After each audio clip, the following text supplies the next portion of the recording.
ይሄ የኛ ጥያቄ ነው። የኛ ጥያቄ ከአባቶቻችን፣ ከጳጳሶቻችን፣ ከሼኮቻችን፣ ከሐጃጂዎቻችን፣ ከምሁራኖቻችን በላይ ነው አይደለም። ራሳችንን በራሳችን እያጠፋን ነው። ዘመኑ የኤአይ ሆነዋል። ዘመኑ የስማርት ኮሚኒኬሽን ዘመን ሆነዋል።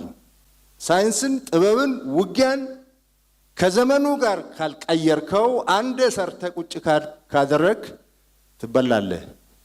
ዘመኑ የአርቲፊሻል ኢንተለጀንስ ነው። ዘመኑ የስማርት ተግባቦት ዘመን ነው። አንዴ በተሰላ ቀመር ቆመ ከቀረ ትበላለህ።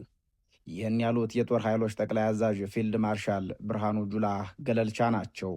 ፊልድ ማርሻል ብርሃኑ ጁላ ገለልቻ የሽምቅ ውጊያ ጥበብን በገለጹበት ምዕራፍ በኢትዮጵያ ጣሊያንን ለማስወጣት ከተደረጉ የሽምቅ ውጊያ ውጭ የተካሄዱ ውጊያዎች በጠቅላላው ጸረ ኢትዮጵያ የሆኑ ውጊያዎች ናቸው። ጣሊያንን ለማስወጣት የተጠቀምንበት የውጊያ ስልት ዛሬ መጠቀም ዘመኑን በውል አለመረዳት ነው። በፊልድ ማርሻሉ አገላለጽ ይህ ዘመን የኤአይ ዘመን ነው። ይህ ዘመን የስማርት ኮሚኒኬሽን ዘመን ነው። ወትሮ የተሰላ ዛሬ የሰለለ ነው። ክቡራን የበራፍ ቲቪ ንቁ ተከታታዮች ሰላም ጤና ይስጥልን። በዚህ ልዩ መሰናዷችን የፊልድ ማርሻሉን ንግግር እሳቸው ከጠቀሱት ሳይንስ አንጻር እያነጻጸርን እንመለከተዋለን። እስከ ዝግጅቱ ፍጻሜ አብራችሁን ቆዩ። ኢትዮጵያ ዛሬ የሽምቅ ውጊያ የሚካሄድባት ሀገር ናት። የሽምቅ ውጊያ ለኢትዮጵያውያኑ ብርቅም ድንቅም ጭንቅም የመጀመሪያም አይደለም። የሽምቅ ውጊያ በተለይ በመንግስትና በሕዝብ መካከል፣ በገዥና በተገዥ መካከል፣ በወራሪና በተወራሪ መካከል በብዛት ጥቅም ላይ የሚውል የውጊያ አይነት ነው። ሽምቅ ተዋጊዎች የተሸነፉበት የአውደ ውጊያ ታሪክ ያለመኖርን ያክል የሽምቅ ውጊያ የተከፈተባቸው ወራሪ መንግስታት፣ ገዢ መንግስታት፣ ጨቋኝ መንግስታት፣ በጥቅሉ ፋሽስቶች ያሸነፉበት የታሪክ ምዕራፍም ተገልጦ አልተነበበም። ኢትዮጵያ ያኔ ሽምቅ ተዋግታለች። ኢትዮጵያ ዛሬም ሽምቅ ውጊያ የሚካሄድባት ሀገር ሆናለች። የሽምቅ ውጊያ ከተከፈተ ቢያንስ 2-3 ዓመት እየሆነው ነው። ጸረ ሽምቅ ተዋጊ ኃይሎች ውጊያውን እየተቋቋሙትም አይመስልም።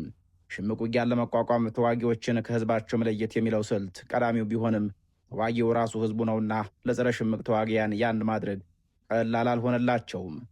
የኢትዮጵያ ጦር ኃይሎች ጠቅላይ አዛዥ ዘመኑ የደረሰበትን የተግባቦት ነጥብ ጠቅሰው ጣሊያንን ለማሸነፍ የረዳው የኢትዮጵያ ሸማቂነት ዛሬ ላይ አይሰራም ይላሉ።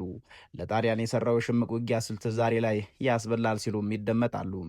ፊልድ ማርሻሉ ምንም እንኳን ይህን ቢሉም ለበራፍ ቲቪ አስተያየታቸውን የላኩ አንድ አዋጊ መኮንን በበኩላቸው የሽምቅ ውጊያ ስልት በቦታ ገዥነትና በህዝባዊነት ላይ የተመሰረተ በመሆኑ ያን ያክል ከዘመን ዘመን የሚቀያየርና የሚሰላ ቀመር የለውም ባይ ናቸው። ስልቱ ተግባቦትን፣ ስንቅን፣ መረጃን፣ በጥቅሉ የውጊያ ሪሶርሱን በህዝቡ ላይ የገነባ በመሆኑ ህዝቡ እስካለ ድረስ ሁሌም አሸናፊ ይሆናል ይላሉ። ፊልድ ማርሻሉ ያልተካዱት ሀቅ ቢኖር የሽምቅ ውጊያ በኢትዮጵያ ጣሊያንን ያሸንፈንበታል እየተባለውን ነው።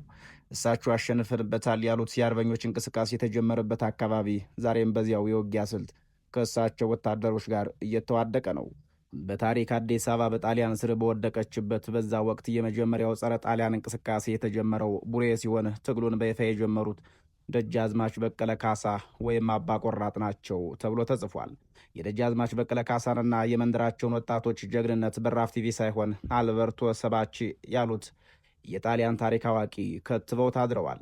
የዚያ አካባቢ ታሪክ በወጉ አልተሰነደምና ደጃዝማች በቀለ ካሳን ያጀገነች ባለቤቱ ታሪክም በወጉ አልተሰነቀም። ታዲያ የጀግናው የደጃዝማች በቀለ ካሳ ሚስት ወይዘሮ ተስፋ ወርቅ አልማው የጀግንነት ታሪክ በወጉ ካልተመዘገበው የዚያ ዘመን አርበኞች ታሪክ መካከል የሚጠቀስ ነው። በተለይ በኢትዮጵያ ሴት አርበኞች ታሪክ ውስጥ ስሟ በጉልህ መጠቀስ ሲገባው ካልተጠቀሱ የዚያ ዘመን ጀግና አርበኞች መካከል መሆኑ ጥያቄ ያጭራል። ወይዘሮ ተስፋ ወርቅ አልማው የውቁ አርበኛ ደጃዝማች አልማው ወርቅነህ ልጅ ናቸው። ወይዘሮ ተስፋ ወርቅ በቡሬ ዳሞት ዙሪያ አርበኞችን ከማነቃቃት አልፎ በጦር ግንባር ተስፋ እንዳባቷና ጀግና ባሏ ታሪክ ሰርታለች።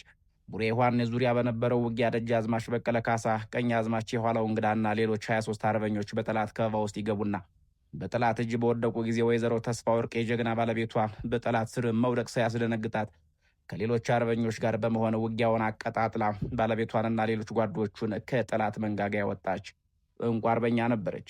አርበኛዋ ተስፋ ወርቅ አልማው ወይዘሮ ውዲቱ ውቤና ስንዱ ጀንበሬ የተባሉ የውስጥ አርበኞቹን ተጠቅማ እስረኞቹን ከጠላት ተናካሽ አፍ ፈልቅቃ አውጥታለች ተብሎ ተጽፏል። ደጃዝማች በቀለ ካሳ ከስር ፈንቅሎ እንደወጣ ወደ ቤቱ አልገባም። ጦሩን አደራጅቶ እየመራ ቡሬ ዮሐንስ ዙሪያ የነበረውን የጠላት ካምፕ በመስመር ጠላትን እንዲበተን አድርጓል። አርበኛዋ ተስፋ ወርቅ አልማው ጠላትን በመከተል የፊት አውራሪ ተስፋ ካሳን ደም በክብር የመለሰች ጀግና ተብላለች።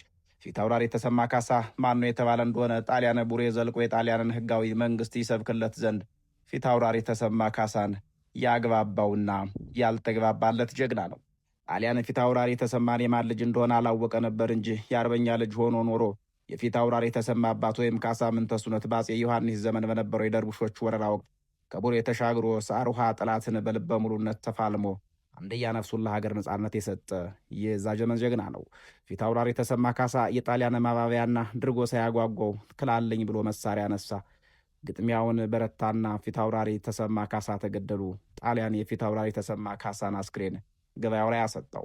አርበኛዋ ተስፋ ወርቅ አልማው ልበ ሙሉ ባሏን ደጃዝማች በቀለ ካሳንና ሌሎች አርበኞችን በማበረታታት የፊት አውራሪ ተሰማ ካሳን ገዳዮች ወይም ጣሊያንን በማሳደድ የነበራት ድርሻ ጎልህ እንደነበር አልበርቶ የተባለው ጣሊያናዊ ከትቦት ተነቧል። በመጨረሻም የደጋዳሞት፣ ቋሪት፣ ሰከላ፣ ደንበጫና ጃቤሄጠና አካባቢዎች አርበኞች በአንድነት ቡሬ መሽጎ የነበረውን የጠላት ጦር ደመሰሱት።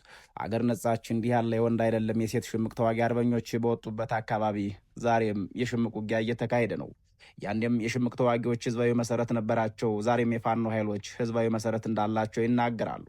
ፊልድ ማርሻሉ ደግሞ የሽምቅ ውጊያ በዚያ ሰሞን ጣሊያንን ለማሸነፍ ረድቶ ይሆናል፣ በዚህ ዘመን የአብይ አህመድን መንግስት ለማሸነፍ ግን የሚሆን ስልት እንዳልሆነ ያነሳሉ።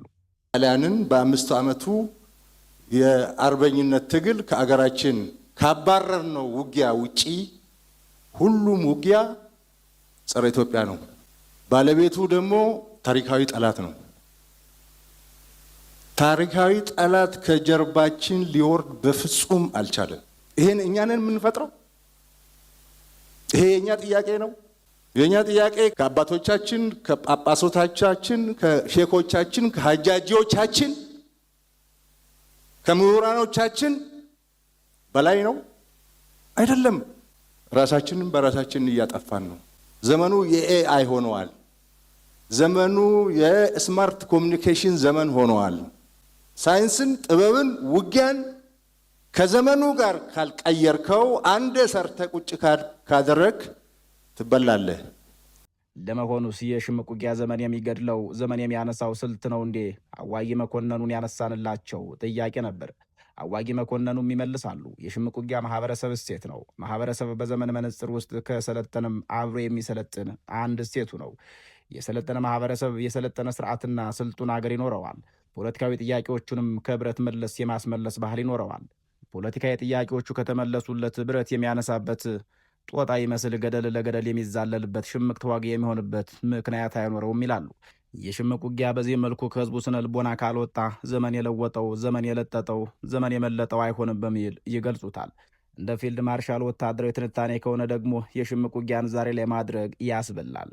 በፊልድ ማርሻሉ የውጊያ ትንተና በመነሳት ጥሩ የውጊያ ልምድ አላቸው የሚባሉ የቀድሞ ሰራዊት አባላት አዋጊ መኮንኖችን ዘመናዊ የሽምቅ ውጊያ ስልቶች ምን ምን ናቸው የሚሉ ጥያቄዎቹን አንስተን ሙያዊ ምላሽ አግኝተናል።